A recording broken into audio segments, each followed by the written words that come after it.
के द्वारा जोड़ा हुआ नहीं है, ये ऋषियों के द्वारा जोड़ा हुआ है। चारों वेदों के किसी मंत्र में इदम न मम इस तरह का कोई संयोग नहीं किया गया है। जब यज्ञ की विधि बनाई गई तो उस यज्ञ की विधि में ऋषियों ने जो मंत्र, वेद के ही मंत्र लिए हैं और वेद का मंत्र ले करके और उनके साथ में फिर इदम न मम को जोड़ा है। अर्थात ये भाव व्यक्त करने के लिए, जैसे वेद का संदेश यही तेन त्यक्तेन भुंजी था, ये तुम्हारा नहीं है, तुम्हारे लिए है, ये समझ करके तुम भोग करो।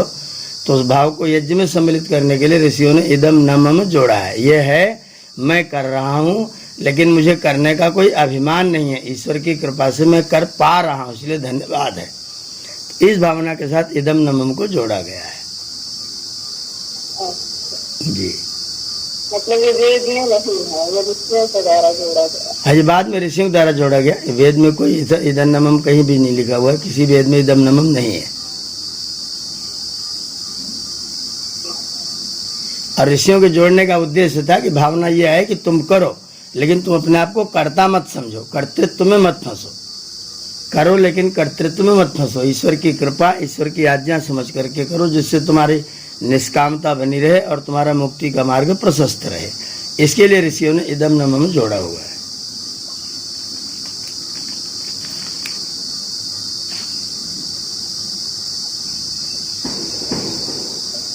जी, ये भावना ये ऐसा संदेश को दिया गया, इसलिए ये भावना क्यों नहीं आती है, क्या कमी रह जाती है? बस हम करते हैं। बुद्धि पर रजस और तमस का प्रभाव, भावना नहीं आ पाती, इसका कारण है बुद्धि पर रजस और तमस का प्रभाव। जब बुद्धि में रजोगुण और तमोगुण रहता है तब मैं करता हूँ, मेरा कर्तृत्व का भाव आता है, अहम वाला भाव आता है। रजोगुण जितना प्रवृद्ध होगा उतना उतना ये भाव आएगा। तो जिसको जितना ज़्यादा मैं करता हूँ, मैंने इतना कर दिया, मैं इतना कर डाल रहा हूँ, ये भाव आ रहा है, उनके ऊपर ये समझ लीजिए कि उनकी बुद्धि पर रजोगुण का अधिक प्रभाव है। तो रजस के प्रभाव के कारण मैं पना अहंकार का भाव आता है।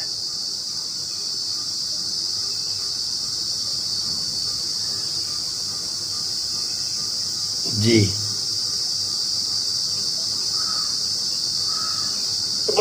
रजस का प्रभाव न पड़े, फिर इसके लिए क्या करें? उसके लिए सतोगुण को वृद्ध करिए, सतोगुण को बढ़ाइए। सतोगुण बढ़ाने के साधन मैं कई बार बता चुका हूँ। भोजन में कच्चा आहार, सात्विक आहार लीजिए। रजोगुणी तमोगुणी आहार मत लीजिए, तला हुआ भोजन मत लीजिए। ये जो आजकल के बाजार के पैकेज चीज़ें उनका सेवन न किया जाए। सात्विक चीज़ें जो प्राकृतिक आहार है वो लिया जाए। आज ये सब अंडा बंडा, मांस मछली, खराब चीज़ें, दूषित चीज़ें, रेड ब्रेड, जितने सब मार्केट में पहुँच गई चीज़ें, उनका सेवन न किया जाए। तली चीज़ों का सेवन न किया जाए, प्राकृतिक आहार लिया जाए। पहली बात है अच्छे लोगों से संग किया जाए, दुष्टों की संगति न किया जाए, सज्जनों का संग किया जाए, विद्वानों का, ज्ञानियों का संग किया जाए। दूसरी स्थिति है, तीसरा आत्मनिरीक्षण निरंतर किया जाए, आत्मनिरीक्षण स्वाध्याय किया जाए और ईश्वर के प्रति अपना समर्पण किया जाए। तो सतोगुण रहेगा, और सतोगुण रहेगा तो ये बीमारी नहीं आएगी। आहार में प्राकृतिक आहार, सज्जनों का संग, स्वाध्याय और ईश्वर प्रणिधान, यह है सतोगुण को बढ़ाने के 4 तरीके। जैसे आहार की बात कर रहे हैं तो सब लोग तो नहीं अंडा मांस ऐसे खाते हैं, फिर भी ये भाव बना ही रहता है। तला भुना खाते हैं, पवित्र कमाई नहीं है वो भोजन करते हैं। जो कमाने का तरीका है वो धर्म पूर्वक नहीं है वो भोजन करते हैं, इसलिए रजोगुण का प्रभाव रहता है। अच्छा, संध्योपासना, ईश्वर प्रणिधान, स्वाध्याय, सत्संग से दूर रहते हैं, इसलिए रजोगुण हावी रहता है। जो 4 चीजें बताई हैं उन 4 चीजों में केवल भोजन की बात नहीं है। भोजन तो पहली चीज है और सबसे साधारण चीज है। उसके बाद की तीनों चीजें अगर जीवन में नहीं रहेंगी तो फिर रजोगुण का प्रभाव रहेगा। तो ईश्वर प्रणिधान, स्वाध्याय, अच्छे जनों का संग, और आपका भोजन, प्राकृतिक व्यवस्था, चारों चीजें आपके पास रहेंगी तो आपके अंदर सतोगुण रहेगा। सतोगुण रहेगा तो बदला लेना, मैंपना, अहंकार वाला भाव नहीं आएगा। जी।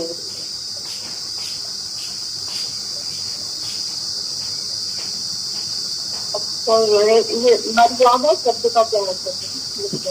जी, मर्यादा पुरुषोत्तम श्री रामचंद्र, तो मर्यादा शब्द का क्या है? मर्य कहते हैं मनुष्य को। मर्य माने मनुष्य और आदा माने ग्रहण करने वाले।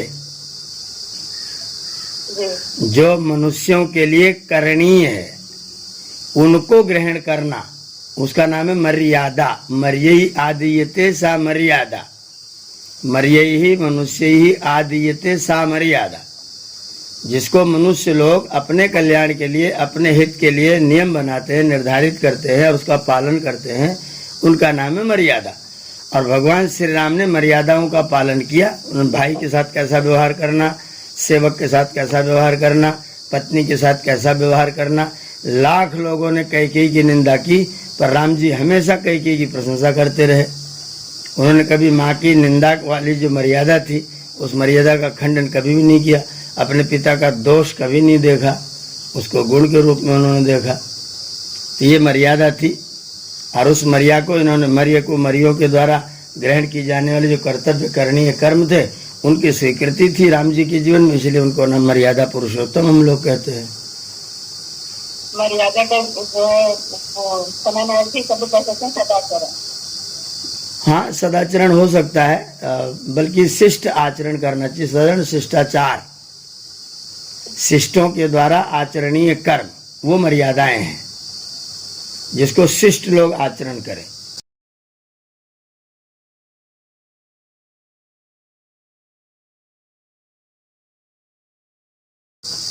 आप भरत जी का चरित्र पढ़िए। भरत जी कहीं भी अगुआ नहीं बने हैं। भरत जी किसी भी कार्य में अगुआ नहीं बने हैं। और कोई जो ताज पहनाया जाता है, जो मुकुट पहनाया जाता है ना, वो अगुआ के सिर पर पहनाया जाता है, पगड़ी उसको पहनाई जाती है। भरत जी हमेशा अनुगामी की भूमिका में रहे, मर्यादा का खंडन नहीं किया उन्होंने मर्यादा। लेकिन अपनी माँ को तो उन्होंने क्या क्या शब्द कहे हैं, माँ के लिए तमाम तरह से, माँ को दुष्टा तक कहा उन्होंने।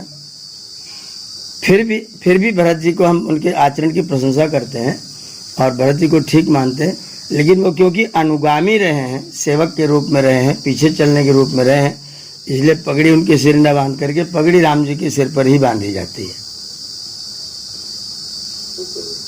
जो मुखिया होते हैं, जैसे आप हम सब 4-6 लोग जाएं तो स्वागत सम्मान किसी एक मुखिया व्यक्ति का हो जाता है, हम लोग उसी स्वागत में हमारा स्वागत मान लिया जाता है। ऐसे ही राम जी को मर्यादा पुरुषोत्तम की पगड़ी पहना दी गई, बाकी सब भाइयों ने मर्यादाओं का पालन किया।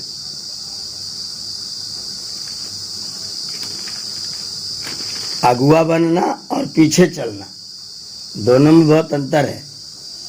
एक व्यक्ति योगी है, जो आगे चल रहा है वो योगी है, जो उसके पीछे चल रहा है वो सहयोगी है। योगी के साथ चलता है तो सहयोगी है। तो जो योगी होगा, जो आगे चलेगा, मुकुट उसको पहनाया जाएगा, ताज उसको दिया जाएगा। जैसे बारात में जाते हैं तो कन्या पक्ष वाले 10-20 मालाएं इकट्ठा कर लेते हैं, तो उसमें जो अगुआ हैं, फूफा जी, मामा जी, मौसा जी, उनको माला पहना दी जाती है। बाकी सब राती वैसे मुस्कियाते और रसगुल्ले पर टूट पड़ते हैं जाकर के, हमारा स्वागत इसी में हो रहा है। तो मुकुट जो होता है वो अगुआ के सिर पर पहनाया जाता है, इसलिए राम जी को मर्यादा पुरुषोत्तम की उपाधि दी गई और बाकी लोग उनके अनुगामी रहे। वो सहयोगी रहे, योगी नहीं रहे, योगी राम जी रहे।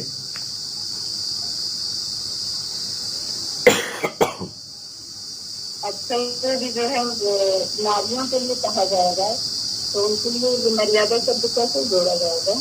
मर्या तो वो भी है, मर्या मनुष्य है ना, मर्या माने पुरुष थोड़े है, मर्या मनुष्य। अब मनुष्यों में नर नारी सब है ना, तो इसलिए मर्य ही मनुष्येषु सर्वे आगच्छन्ति, मर्य में सब आते हैं। तो स्त्री हो पुरुषों सभी की मर्यादाएं हैं, स्त्री की अलग मर्यादा, पुरुष की अलग मर्यादा है। तो दोनों तरह की जो अपनी मर्यादा है, उन मर्यादाओं का पालन करने वाले वो मर्यादा पुरुषोत्तम, मर्यादा नारी रत्न, इस तरह से कहे जाएंगे। मर्य में केवल पुरुष सम्मिलित नहीं होगा, मर्य में तो सब सम्मिलित होंगे ना, स्त्री पुरुष सब, सर्वे मर्या। इसके लिए तो सब रामचंद्र को अगर स्त्री के लिए करेंगे तो मर्यादा नारियोत्तम करेंगे, हम नारी उत्तम करेंगे, मर्यादा नारी उत्तम, मर्यादा स्त्री उत्तम। मर्यादा नारी उत्तम सीता जी, ऐसा शब्द प्रयोग करेंगे। मर्यादा नार्युत्तमा सीता महोदया, नारीषु उत्तमा नार्युत्तमा, एक वर्णची हो जाएगा संधि करने पर, नार्युत्तमा। पुरुष नरोत्तम है, नारी नारी उत्तम है। नर में, नर के में आ के बाद ऊ है तो गुण होकर नरोत्तम बन गया, इधर नारी में ई के बाद ऊ है तो एक वर्ण लग करके नारी उत्तम बन जाएगा। तो मर्यादा नारी उत्तमा सीता जी।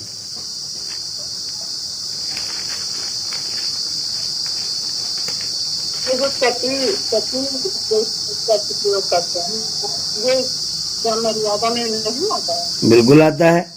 जो सत है, सत माने जैसा है यथार्थ आचरण करने वाला वो सत है। जो यथार्थ आचरण करने स्त्री वो सती है, स्त्रीलिंग में ई प्रत्यय जुड़ गया, सती हो गया। यथार्थ आचरण करने वाला सत पुरुष है, सती स्त्री है। केवल ई प्रत्यय का अंतर है, स्त्रीलिंग के प्रत्यय का अंतर है सत और सती में। ये जो सती शब्द रूढ़ हो गया कि स्त्री सती हो गई, अब सती हो गई कि मतलब पति मर गया तो उसके साथ जाकर के आत्महत्या कर लिया, उसको लोगों ने सती बनाना शुरू कर दिया। वो सती नहीं है, वो तो असती है। उसने यथार्थ को स्वीकार ही नहीं किया। आने वाला जाने वाला सब अकेले अकेले जाते आते हैं, तो जो सती जो मर गई वो तो सती है ही नहीं। उसके लिए तो गलत उपाधि दी गई सती की। सती तो वो है जो यथार्थ को स्वीकार करे। तो यथार्थ को स्वीकार करने वाला पुरुष सत है और इस यथार्थ को स्वीकार करने वाली स्त्री सती है। सती और सत। तपस्या तो जो भी सत आएगा तो करेगी। जो यथार्थ है, शौच संतोष तप स्वाध्याय ईश्वर प्रणिधान, ये तो यथार्थ है। तो जो इसको करेगा वो सत है, जो स्त्री करेगी वो सती होगी। उसमें तपस्या भी आएगी, ब्रह्मचर्य भी आएगा, शौच भी आएगा, संतोष भी आएगा, समर्पण भी आएगा, सारे गुण आएंगे। इन सारे गुणों को जो करेगा पुरुष होगा तो सत कहलाएगा, स्त्री होगी तो सती कहलाएगी। सत्पुरुष सन्नारी, सज्जन सज्जनानी,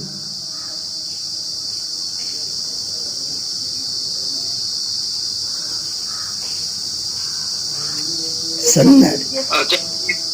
जी बोल सकता हूँ बीच में? हाँ बोलिए बोलिए। आचार्य जी, मर्यादा पुरुषोत्तम राम जी के बारे में कहा गया है सर, तो क्या श्री कृष्ण जी भी तो योगेश्वर श्री कृष्ण जी थे, मर्यादा तो उनके अंदर भी थी? बिल्कुल, उन्होंने मर्यादाओं का पालन किया। उन्होंने मर्यादाओं का पालन किया, इसमें कोई दो राय नहीं है। पर आप दोनों के चरित्र का आकलन करिएगा। बहुत अपने ऐसा विचित्र प्रश्न उठाया महापुरुषों के जीवन पर विचार करने के लिए। तो श्री राम ने प्रायः नीति का सहारा नहीं लिया है। श्री राम ने प्रायः धर्म का सहारा लिया है और श्री कृष्ण जी ने प्रायः नीति का सहारा लिया है। जिसको विजय दिलानी है उसके लिए कुछ भी करना पड़े, विजय दिलानी है। राम जी ने ऐसा कभी नहीं किया विजय लेनी है तो उसके लिए कुछ भी स्वीकार किया जा सकता है। रावण रथी विरथ रघुवीरा, रावण के पास रथ है, राम जी पैदल लड़ रहे हैं और कह रहे रावण रथी विरथ रघुवीरा, कैसे हम इस युद्ध को जीतेंगे। तो वहाँ पर राम जी कह रहे सौरज धीरज यही रथ चाका, मेरे पास में सौर्य और धैर्य रूपी दो चक्कों वाला मेरा अपना रथ है। उस रथ के सामने कोई दुनिया का प्राणी खड़ा नहीं हो सकता है, मुझे किसी रथ की आवश्यकता नहीं है। श्री कृष्ण जी यहाँ पर अपने नीति का सहारा लेंगे, राम जी ने धर्म का मर्यादाओं का सहारा लिया है और श्री कृष्ण जी ने प्रायः नीतियों को, भीष्म पितामह को मारने के लिए वो कोई धर्म का पालन थोड़ी हो रहा था, द्रोणाचार्य को मारने के लिए धर्म का पालन थोड़ी हो रहा था, वो तो नीति का सहारा लिया जा रहा था। तो ये श्री कृष्ण जी ने नीतियों का सहारा लिया है, इसलिए उनके साथ मर्यादा पुरुषोत्तम जैसी उपाधि नहीं आई है। और राम जी ने मर्यादाओं का पालन करना धर्म के साथ में किया है, इसलिए उनके साथ मर्यादा पुरुषोत्तम उपाधि आई है। श्री जी योगेश्वर थे, योग करने वाले थे, योगी थे, लेकिन अपने कार्य की सिद्धि के लिए, राज्य संस्थापित करने के लिए, धर्म का राज्य प्रतिष्ठित करने के लिए, युधिष्ठिर को राजा बनाने के लिए और अनेक जगह उन्होंने नीतियों का सहारा लिया। दुर्योधन और भीम को लड़ने दिया गया होता, जो जिसको मार पाता मार लेता। कृष्ण जी ने तुरंत वहां पर जंगा ठोक दिया, हाँ बेटा, हाँ बेटा, हाँ बेटा, मार तू देखी जाएगी। बलराम जी नाराज हो गया तो कृष्ण जी उनको भी चुप करा दिए। अभी तक तुम युद्ध में कहाँ थे, पूरे दिन तुम साथ में क्यों नहीं थे, युद्ध के अंतिम दिन तुम यहाँ क्यों दिखाई पड़े हो। बलराम जी सुन्न हो गए। तो ये सारी नीतियां थी। कृष्ण जी नीति के लिए प्रसिद्ध है और राम जी मर्यादाओं के पालन के लिए प्रसिद्ध हैं। तो दोनों के चरित्र में अंतर है। इसका मतलब धर्म और नीति बिल्कुल है, बिल्कुल है श्याम जी, बिल्कुल है। आप अपनी विजय कराने के लिए कुछ भी करेंगे, वो नीति है। विजय अच्छे की करा रहे हो, बुरे करा रहे हो, कुछ भी है, लेकिन है वो नीति। धर्म तो बहुत पारदर्शी होता है ना। धर्म में आप नीति का प्रयोग, जैसे मान लीजिए हमें और आपको चुनाव लड़ना है।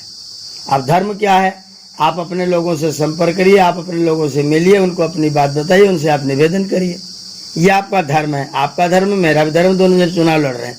अब इसमें नीति क्या होगी, किसी को पैसा जाके पकड़ा दिया, किसी को जाति बिरादरी में बांट दिया। तुम तो यार अपने दोस्त हो, तुम तो अपने जाति के व्यक्ति हो, तुम उनको वोट देने क्यों जा रहे हो, तुम तो ये वाले, तुम, ये सारी नीतियां हैं। अब आपने धर्म छोड़ दिया, अब आप नीति के स्तर पर आ गए हैं। तो नीति में आपको विजय तो मिल जाती है, लेकिन धर्म कहीं ना कहीं जरूर छूट जाता है। यानी कि धर्म जो है 24 कैरेट सोना है और नीति जो है मिट्टी। बहुत सही टिप्पणी किया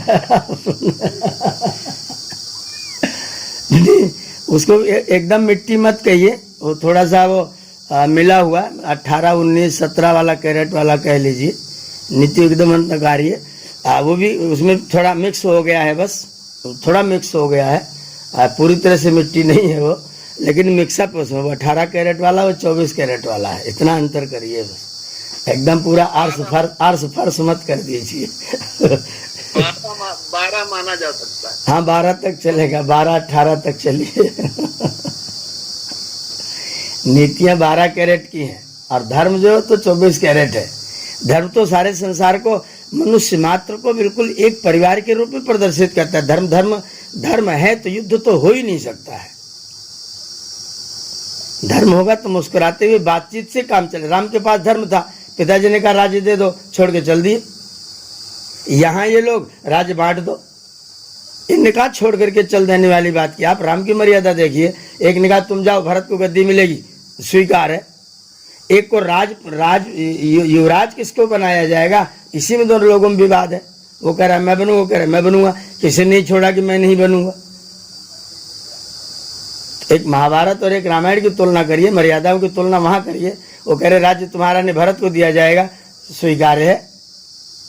भरत को भी स्वीकार नहीं, भरत भी कहते ले जाओ, हम नहीं करते, हम तो जंगल में बैठेंगे, वन में जमीन खोद, भैया अगर जमीन पर सोते हैं हाँ तो हम जमीन खोद के 3 फीट गहरे गड्ढे में सोएंगे, हम उनके बराबर में रह ही नहीं सकते हैं। एक वो स्थिति है, एक ये स्थिति कि तू बड़ा कि मैं बड़ा। दोनों स्थितियों की तुलना करके देखिए। युवराज पद प्राप्त करने कितनी साठगांठ हो रही है। उसके बाद राज्य बांट दिया गया है, इनको खांडव प्रस्थ दे दो, इनको ये दे दो, इनको ये प्रस्थ दे दो। बंटवारा हुआ है। राम के में बंटवारे का किधर कोई काम नामो निशान भी नहीं है, कई बंटवारे नाम की चीज है ही नहीं। यहाँ तुष्टिकरण हो रहा है, तू इतना ले ले, तू इतना ले ले। एक कह रहा मैं सूर्यग्रम ने उदास्यामी, और उसके बाद सब मिलके नहीं कह पा रहे तू आधा आधा तो आधा आधा में रहे।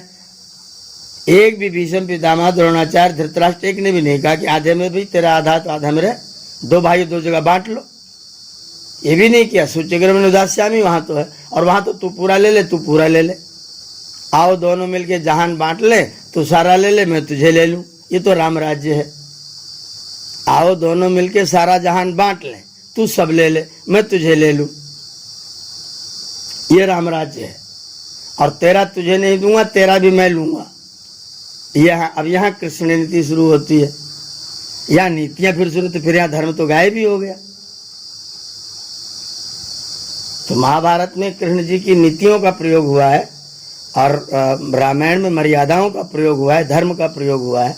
तो इसीलिए दोनों में एक को मर्यादा पुरुषोत्तम उपाधि मिल रही है। इनको भी पुरुषोत्तम, पुरुषेश उत्तम कहा जा रहा है, लेकिन मर्यादा पुरुषोत्तम नहीं कहा जा रहा है, क्योंकि कृष्ण जी नीति का सहारा ले रहे हैं, धर्म का सहारा छोड़ रहे हैं। और मजे की बात है कि नीति को धर्म घोषित कर रहे हैं। ये और मजे की बात है, कर रहे हैं नीति, घोषित कर रहे हैं उसको धर्म। आचार्य जी, महाभारत नीति के आधार पर लड़ा गया, तो ये क्यों आया धर्म क्षेत्रे कुरुक्षेत्रे समवेता युद्धव, ऐसा क्यों कहा गया? वो धर्म का ही क्षेत्र था। हमें राज्य की, अच्छे राज्य की प्रतिष्ठा करनी थी। अच्छे राज्य की प्रतिष्ठा करने के लिए युद्ध लड़ा जा रहा था, तो धर्म का क्षेत्र ही था। धर्म की प्रतिष्ठा के लिए युद्ध लड़ा गया था, लेकिन जीतने के लिए नीतियों का प्रयोग किया गया। लक्ष्य था धर्म की प्रतिष्ठा, पर विजय के लिए नीतियों का प्रयोग किया गया। कोई विद्यार्थी अपनी पढ़ाई करे, मेहनत करे, क्लास में जाए, तैयारी करे, अपने जितना आता है उतना लिखे, जितना नंबर मिले उतना ले, ये धर्म है। अब उसके बाद में अध्यापक को 500 रुपये तुम कॉपी चेक कर देना, प्रिंसिपल को लड्डू भेंट दिया, तुम ये काम कर देना, और उसके बाद नकल की 4 पर्चियां भी लेता गया, पास तो हो गया, पर नीति का प्रयोग कर लिया, धर्म छूट गया। आचार्य जी, मैंने बहुत प्रश्न कर लिया, मुझे खेद है कि मेरा विषय नहीं था, मैं बीच में बोलता चला गया। ये सबके समझने की चीज है। आप अपनी विजय के लिए कुछ भी करने लग जाएं और उसको ठीक ठहराएं, तो वो आपकी नीति है। और अगर आप धर्म के पालन पर नुकसान भी हो जाए, मेरी जमीन चली जाए, मेरे कपड़े छिन जाए, लेकिन मैं धर्म को नहीं छोड़ूंगा, मर्यादा का पालन करूंगा, वो धर्म है। धर्म में बलिदान हो सकता है व्यक्ति, नीति में बलिदान नहीं करता, बलिदान कर देता है। नीति में अपना नहीं होता है, वो दूसरों को करने की जुगाड़ सोचता है। तो नीति और धर्म में अंतर है। धर्म और नीति को गड्ढ मड्ढ करेंगे तो फिर गड़बड़ हो जाता है, और ये गड़बड़ हमारे यहाँ हुआ है। महाभारत की नीतियों को सबने धर्म घोषित किया। जुआ खेलने के लिए पिता की आज्ञा मानना धर्म है क्या? न्याय के आधार पर तर्क करेंगे और सोचें विचारेंगे, तो पिता की आज्ञा हो तो जुआ खेल लो, पिता आज्ञा दे कुएं में कूद पड़ो, ये भी धर्म होगा क्या? उसको लोगों ने धर्म घोषित कर रखा है। युधिष्ठिर को धर्मराज कह रखा है। जो व्यक्ति पिता की आज्ञा मानूंगा, चाहे वो कुछ भी डकैती करने, मैं डकैती करने चला जाऊंगा, पर ये धर्म नहीं है। ये धर्म की कोटि में धृति क्षमा दमोस्तम शौचम इंद्रिय निग्रह कहीं लिखा है क्या इस तरह का? पिता की आज्ञा मानना चाहिए, चाहे कुछ भी हो जाए। वहाँ तो धीर है, विद्या है, विद्या पूर्वक, धैर्य पूर्वक अपने कार्य को करना है। तो धर्म का लक्षण जो है, उसमें ये नीतियाँ सब फिट नहीं बैठती, नीतियाँ सब बाहर हो जाती है। तो धर्म और नीति दोनों को अलग अलग करिए। नीति आपको विजयश्री दिला सकती है, लेकिन चैन, संतोष, आनंद नहीं दे सकती है। धर्म आपको आनंद देगा, कष्ट आपको भले ही हो जाए, लेकिन आपकी जो तुष्टि होगी वो आत्मा की, धर्म आत्मा की चीज़ है, नीति बुद्धि की चीज़ है। नीति में बुद्धि तेज काम करती है, धर्म में आत्मा तेज काम करता है। आचार्य जी नमस्ते। आचार्य जी, तो श्री कृष्ण जी ऐसा क्यों किए कि नीति को धर्म घोषित करने की चेष्टा की? क्योंकि युधिष्ठिर को प्रतिष्ठित करना था, राज्य बदलवाना था, राज्य बदलना था। दुर्योधन राजा होता तो देश का सत्यानाश था, युधिष्ठिर को राजा बनाने की चेष्टा की। अब युधिष्ठिर को राजा बनाने के लिए, क्योंकि गलतियां युधिष्ठिर ने भी की थी, अब गलती करने वाले व्यक्ति को आप बचाने जाओगे तो कहीं न कहीं आप भी दूषित जरूर, 203 धारा तो लगेगी आपके ऊपर। अगर आप 302 वाले को बचाने की कोशिश करोगे जिसने गलती किया है, तो आप पर 203 तो जरूर आएगी। हाँ, ये बढ़िया गलती बढ़िया हूँ। अगर 302 के लिए कहीं न कहीं प्रोटेक्शन दे रहा हूँ, तो 203 आपके ऊपर आएगी उल्टी 302 की 203 हो जाएगी युधिष्ठिर ने गलतियां की हैं, आपको स्त्री को दांव पर लगाने का हक कैसे हासिल हो गया, धर्म कैसे हुआ ये? आप अपने भाई को जुए में दांव पर लगाएंगे? आप महाराजा हैं, आप इसको धर्म कहेंगे? और ऐसी गलती करने वाले व्यक्ति को आप अगर समर्थन करेंगे तो कहीं न कहीं तो आपको गलत तो होना पड़ेगा, कहीं तो आपको सहारा लेना पड़ेगा। जो बात कुंती ने और कृष्ण ने कर्ण को युद्ध से पहले बताई, महाभारत से पहले, वो जब परीक्षा हुई तब क्यों नहीं बता दिया कुंती ने? कृष्ण ने, दोनों को मालूम था, कृष्ण को भी मालूम था, कुंती को भी मालूम था। जब बच्चों की जो वो दीक्षांत समारोह हो रहा था, जब इनको डिग्री दी जानी थी, कौन कौन ज्यादा बड़ा बनेगा, उस परीक्षा में जब कर्ण आया था लड़ने के लिए, कुंती वहीं बैठी थी, कृष्ण भी थे, तो कृष्ण ने कर्ण को क्यों नहीं बताया बेटा तू श्रेष्ठ पांडव पुत्र है? उसको क्यों धोखे में रखेगा बेचारे को? और अगर वो बेचारा धोखे में रखा गया, बाद में आके जब उसका पहिया फंस गया तो आप कह रहे तूने अभिमन्यु को मारा था, तूने अधर्म किया था। आपने अधर्म नहीं किया था क्या? उसको बात को गुप्त रख करके आप गलती करोगे तो गलती को बचाने के लिए अपनी नीति करो, नीति को फिर धर्म घोषित करो।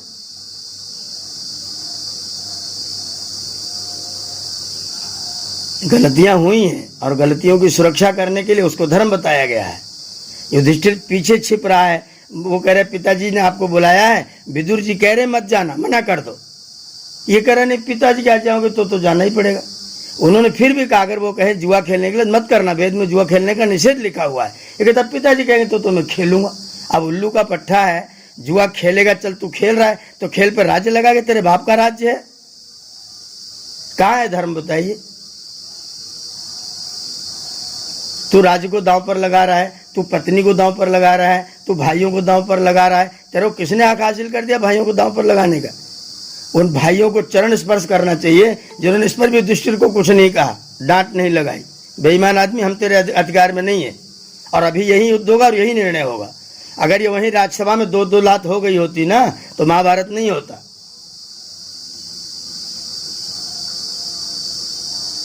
जिस राज्यसभा में जुआ खेला गया तो वही 2-2 लात हो लेना चाहिए था। जब भीम खड़ा हुआ था उसमें भीम को भिड़ जाने देना चाहिए था। आज तेरा निर्णय हो जाए तू या तुम्हें। तो जो 47 लाख लोग मारे गए, हजारों लाखों हाथी घोड़े बलिदान हो गए, ये एक भी काम नहीं होता। इन लोगों ने तमाम गलतियां की हैं। कर्ण को बेचारे को इतना वीर, इतना शूरवीर व्यक्ति, क्षत्रित्व से भरा हुआ, धर्म से भरा हुआ एक निष्ठ व्यक्ति, उसको तुमने पदे पदे अपमानित किया। और कुंती को सब मालूम है, कृष्ण को सब मालूम है। और बनते मैं तो सर्वज्ञ, मैं तो सब कुछ जानता हूँ। जानते थे तो पहले क्यों नहीं बताया? युद्ध होने से पहले गए, जब उसने सारा तय कर लिया, जब निश्चित हो गया कौन किसके साथ लड़ेगा, तब तुम उसको गए समझाने के लिए धूर्तता कर रहे हो। ये सारी नीतियों का प्रयोग हुआ है महाभारत में। धर्म को छोड़ करके नीतियों को धर्म घोषित किया गया है और इसीलिए महाभारत हुआ है।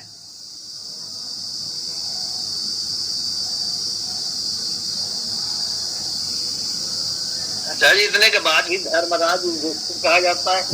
वही आप सोचिए भैया, आप चिंतन करिए कि आप अपनी नीति से किसी न के न प्रकार नीति से विजय प्राप्त करते हैं और फिर उसके बाद आप धर्मराज भी घोषित होते हैं।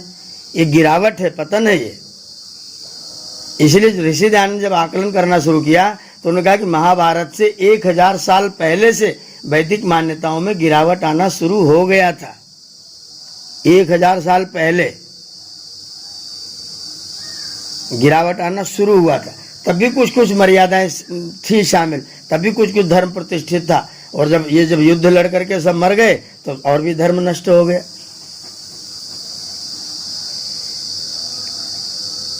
ये बिल्कुल भी धर्म युद्ध नहीं था, राज्य युद्ध था। राज्य की प्राप्ति के लिए युद्ध था। 2 भाई आपस में गति के लड़े। सबको ये लोग नहीं जानते थे कि सबका जीवन थोड़े समय का, सब छोड़ के जाएंगे। जब तुमको वैराग्य था, जब तुम जानते थे राज्य के लिए क्यों युद्ध कर रहे थे? अगर धर्म होता तो युद्ध क्यों होता? धर्म होगा तो युद्ध होगा ही नहीं, अधर्म होगा तो युद्ध होगा।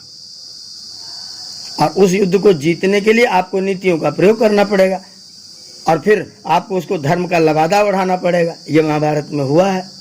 अब पदे पदे हुआ है, हर जगह हुआ है, हर क्षण में हुआ है। क्यों बहन के साथ साला आकर के उसके ससुराल में रहेगा बताइए। शकुनी को सब लोग दुष्ट मानते थे, सब दुष्ट मानते थे, वो क्यों यहां रखा जा रहा था? वो क्यों यहां आकर के बहन के ससुराल में रह रहा था? पत्नी के साथ में भाई को विदा करने का कौन से राज्य की व्यवस्था है?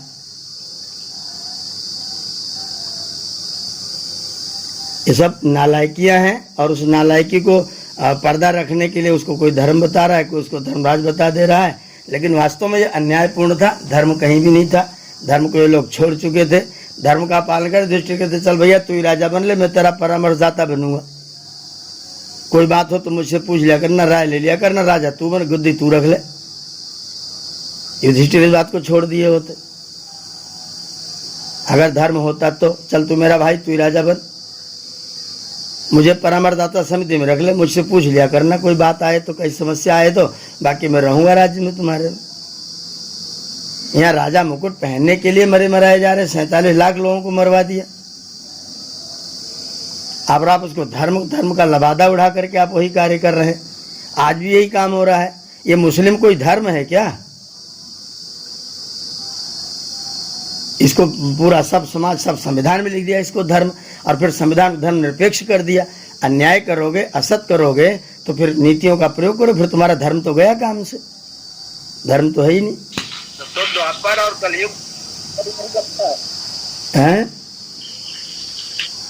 महाभारत काल और इस कलयुग में तो हम लोग कलयुग में उसी तरह काम कर रहे हैं जैसा वो लोग किए हैं द्वापर में। बिल्कुल बिल्कुल, ये इसीलिए मैं कहता हूँ कि द्वापर त्रेता तो काल के दिनों की गणना है केवल, इसमें नहीं कि त्रेता में सब कुछ ठीक था, सतयुग में सब कुछ ठीक था, द्वापर में बिगड़ गया, कलयुग में और ज्यादा बिगड़ जाएगा। आप कलयुग बिगाड़ोगे तब बिगड़ेगा, बनाओ, क्यों नहीं बनाते हो? एक लाइन में लिख दो, कोई मुस्लिम, ईसाई, सिख, जैन, बौद्ध एक भी धर्म नहीं है, ये सब की सब सभ्यताएं हैं, ये केवल जीवन जीने के तरीके हैं। सब मजहब में सब फिरके, सब संप्रदाय घोषित करो ना, क्यों नहीं कर रहे हैं? इनको क्यों धर्म बना करके ओढ़ाए बिछाए पहनाया जा रहा है? जो आधार में आप उसे धर्म कहोगे तो एक महाभारत तो फिर खड़ा होगा, और हो रहा है। हम टोटल महाभारत की ओर बढ़ रहे हैं। ये जो जनसंख्या, जो आबादी बढ़ रही है, शुद्ध महाभारत होगा। करोड़ों निरपराध व्यक्ति जो कुछ नहीं करते वो सब के सब मरेंगे, नहीं सुधरेंगे तो सबके सबको मरना पड़ेगा। जो सज्जन है, ठीक लोग हैं, उनको भी इसी युद्ध में आकर के काल कवलित होना पड़ेगा। आपके पास बदलने की सामर्थ्य, आप मनुष्य, आपके पास बुद्धि परमात्मा ने दे रखी है, और आपको वेद का संदेश दे रखा है। आपके पास इतना गीता, उपनिषद, सब अच्छी पुस्तकें हैं, आप उनको लागू नहीं करते हो। तथाकथित इन गधे लोगों के जीवन जीने की संस्कृति को आप धर्म की घोषणा कर रहे हो। ये जैन बौद्ध, ये धर्म जो ईश्वर को स्वीकार नहीं कर रहा वो धर्म है। ईश्वर को जो व्यक्ति स्वीकार नहीं कर रहा है, जो व्यक्ति जीवात्मा नष्ट हो जाता है, खत्म हो जाता है, ये स्वीकार कर रहा है, वो व्यक्ति धर्म कर रहा है, महाधर्मी है। इनको हम धर्म का लबादा उड़ाए घूम रहे हैं। पूरा हिजड़पन की व्यवस्था कर रखी, वैसे संविधान बना रखा, वैसे हमारे आचरण है, वैसे हमारी व्यवस्थाएं, जो सत्य है, जो उचित है, जो तथ्य, आप उसे कहाँ स्वीकार कर रहे हैं? ना आज कर रहे हैं, ना महाभारत में कर रहे थे। महाभारत के लोग बड़े सभ्य बनते तो उन्होंने उसको धर्म पहना दिया, हमने मुस्लिम, जैन, बौद्ध, ईसाई इसको धर्म बना दिया।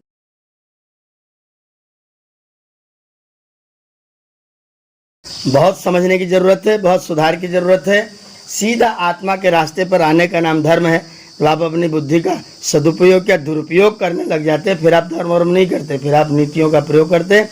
विजयश्री आपको हासिल हो सकती है तात्कालिक रूप से, तात्कालिक विजयश्री आप ले सकते हैं, जीत सकते हैं, लेकिन धर्म तो प्रतिष्ठित नहीं होगा, धर्म तो मरेगा, और धर्म मरेगा तो तुम मरोगे जरूर। धर्म एव हतो हन्ति, धर्मो रक्षित रक्षित।